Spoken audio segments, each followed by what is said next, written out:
നമസ്കാരം. ഇന്ന് 1000 വിളക്കുകൾ കൊണ്ട് 1000 കപ്പലിന്റെ മാതൃക ഉണ്ടാക്കേണ്ട ദിവസമാണ്. സെയിലിംഗ് കമന്ററി ആരംഭിക്കുന്നു.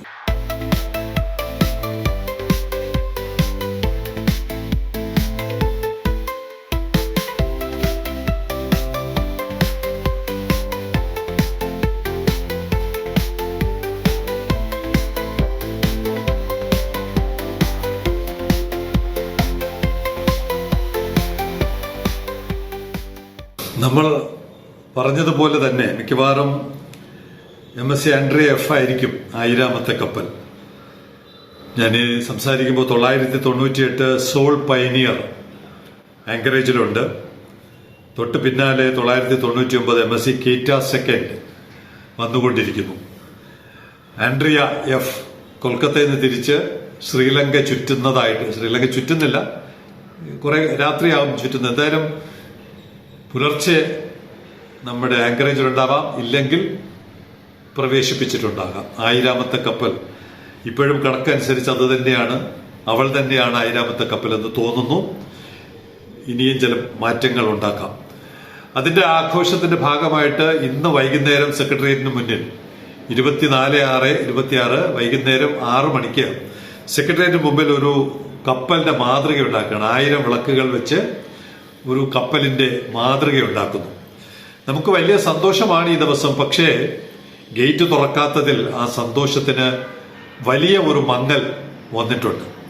അതുകൊണ്ട് ബന്ധപ്പെട്ടവർ, പ്രത്യേകിച്ച് വകുപ്പ് ഭരിക്കുന്ന മുഖ്യമന്ത്രി, ഗേറ്റ് അടിയന്തരമായി തുറന്ന് ഈ ആഘോഷം ജനങ്ങൾക്ക് അനുഭവ വേദ്യമാക്കി തീർക്കണം എന്നതാണ് ഒരു അഭ്യർത്ഥന.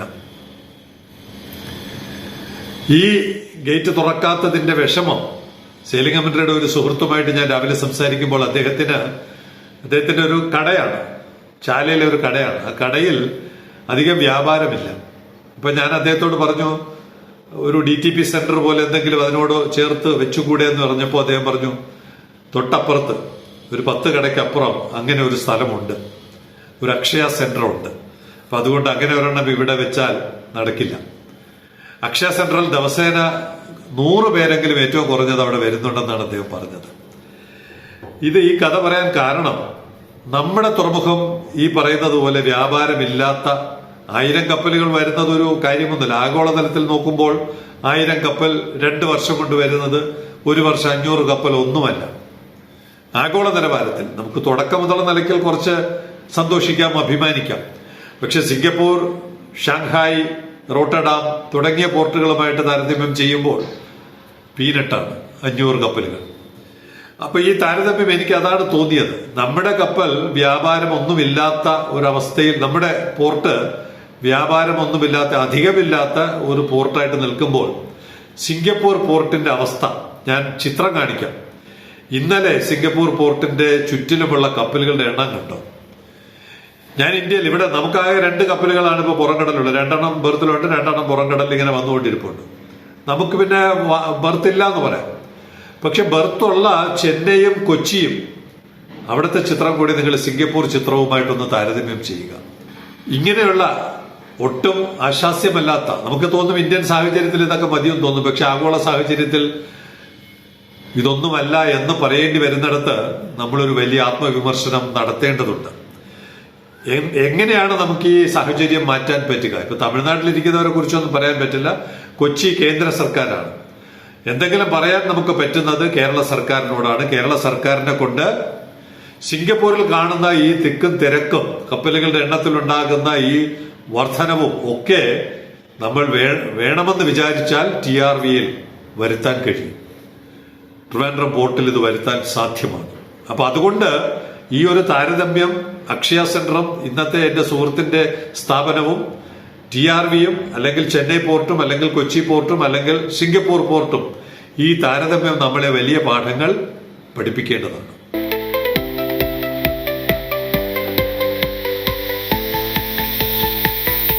അതിനിടയ്ക്ക് സർക്കാരിന്റെ ശ്രദ്ധയിൽ കൊണ്ടുവരാൻ ഇന്നലെ അല്ല മെനഞ്ഞാന്നായിരിക്കുമല്ലോ ദിവസം, MSC ലോം ഇവിടുന്ന് പോകുന്നത് ഒരു ദിവസം മുമ്പുള്ള പുലർച്ചെ 5:52 പോയത്. പുലർച്ചെ 5:52 പോയി, ബെർത്ത് കാലിയായി, ഒരു കപ്പലുമില്ല. പിന്നെ ഒരു കപ്പൽ അടുത്തത് രാത്രി 20:58 ഏകദേശം 15 മണിക്കൂർ നമ്മുടെ ബർത്തിൽ ഒരു കപ്പലുമില്ലായിരുന്നു.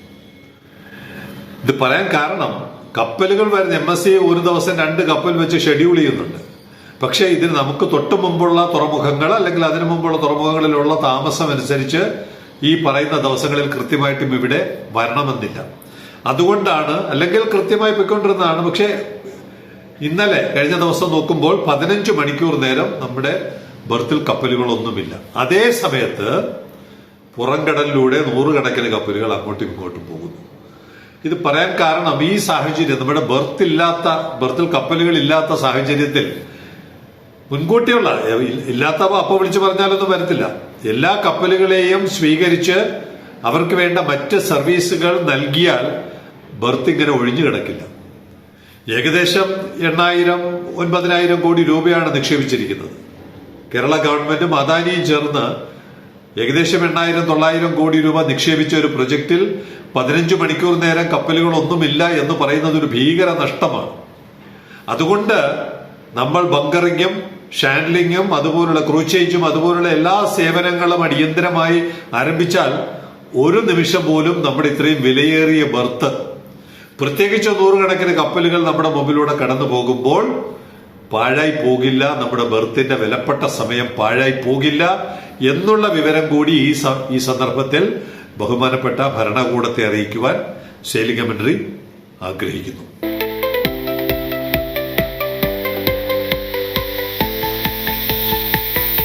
ഒരു വഴി കണ്ടുപിടിക്കാനുള്ള ഒരു കഥ പറയാം.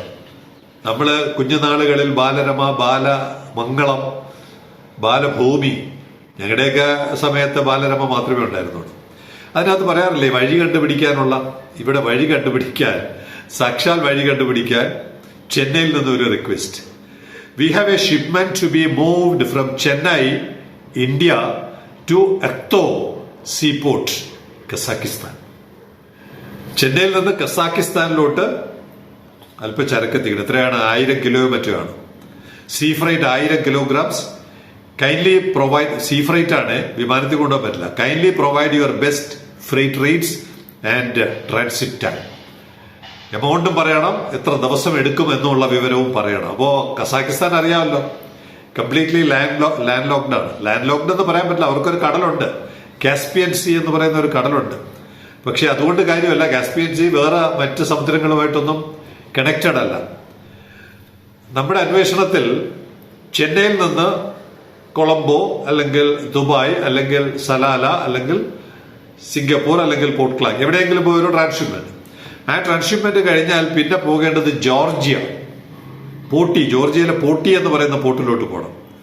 അവിടെ നിന്ന് പിന്നെ ലാൻഡ് ബ്രിഡ്ജാണ്, കരയിലൂടെ ലാൻഡ് ബ്രിഡ്ജ് അസർബൈജാന്റെ ബക്കു എന്ന് പറയുന്ന പോർട്ടിലെത്തണം. മറുവശത്തെ പോർട്ടിൽ, കാസ്പിയൻ സീയിലെ പോർട്ടിലെത്തണം. അവിടെ നിന്ന് വീണ്ടും കപ്പലിൽ കയറ്റി കസാക്കിസ്ഥാനിലെ അക്തോയിലെത്താം. ഇതൊരു വലിയ ചടങ്ങാണ്. 1.5 മാസം. അപ്പൊ ഇത്രയും ഇത് പറയാൻ കാരണം, ഇത് എപ്പോ എത്തുമെന്ന് ഞാൻ കാർഗോ അയക്കുന്നവരോട് ചോദിച്ചത്. കോട്ട് ചെയ്യാനാണല്ലോ പറഞ്ഞിരിക്കുന്നത്. എത്ര കോട്ട് ചെയ്തു എന്നൊക്കെ അറിയാൻ വേണ്ടി, എത്ര ദിവസം, എമൗണ്ട് അല്ല എത്ര ദിവസമാകുമെന്ന് അറിയാൻ ചോദിച്ചിട്ട് മറുപടി കിട്ടിയില്ല.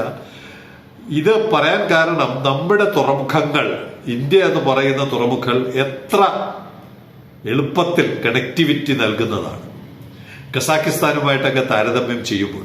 അതുപോലുള്ള ലാൻഡ് ലോക്ക്ഡ് കൺട്രികൾ അനുഭവിക്കുന്ന ബുദ്ധിമുട്ട് നമുക്ക് 7,000, ഇപ്പൊ ഏതാണ്ട് 11,000 ശിഷ്ടം കിലോമീറ്റർ കടലുണ്ട്.